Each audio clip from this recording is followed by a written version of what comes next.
Hey everyone, welcome back to Corporate Decoder, the place where we try to figure out if this company is playing chess or checkers with their finances today.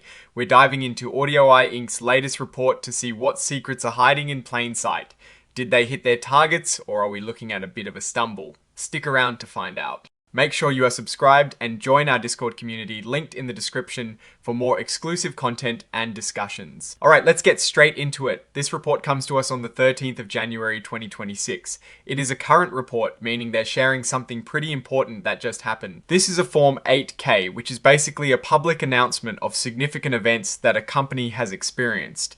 Think of it as a company's immediate status update to shareholders and the public. The main event here in this filing is pretty straightforward. It's about the company's latest financial results and their condition. So on the 13th of January, AUDIOEYE put out a press release talking about their preliminary financial results for the last 3 months of 2025. Preliminary means these are not the final audited numbers, but they give us a good early look, and the fourth quarter ended the 31st of December 2025. This press release is attached as an exhibit 99.1, which is what we are really interested in. While the filing itself is a bit dry, the press release should contain the juicy details about how they performed. Now, typically these 8K filings are brief and simply point to an attached press release for the meat of the information. They aren't always packed with numbers themselves, but they tell us that the company is announcing something important financially. The real analysis has to come from looking at that press release, which contains the preliminary financial results they are talking about today. We're going to look at what these results tell us about AUDIOEYE's direction, their strength, weaknesses, and any potential red flags or opportunities we can spot. Seeing as they are giving us an early look at their performance, let's imagine we are looking at that press release now. What do those preliminary numbers mean for the company and for us as investors or observers? Are they seeing growth, shrinking profits, or are they in a holding pattern? These preliminary results are key because they can set expectations for the full audited reports that will come out later. If AUDIOEYE is reporting strong preliminary numbers, it could mean they successfully navigated the challenging business environment of late 2025. Perhaps their strategies for expansion or efficiency are finally paying off. On the flip side, weak preliminary results could signal that they are facing headwinds, maybe from increased competition, economic slowdowns, or internal operational issues. We need to consider what kind of company AUDIOEYE is.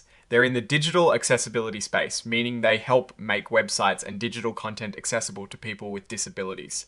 This is a growing market driven by new regulations and increasing awareness. So, strong results here would suggest they are capitalizing on this trend, while weak results might indicate they are struggling to keep pace or facing intense competition.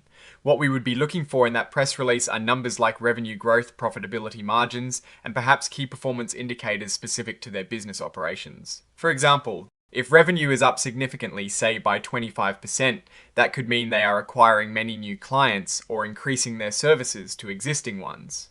If profit margins are shrinking despite revenue growth, it might suggest they are spending more to acquire those customers or that their costs are going up.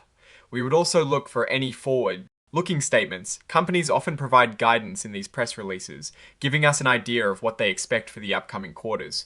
Positive guidance would be a strong signal, while cautious or negative guidance would be a cause for concern.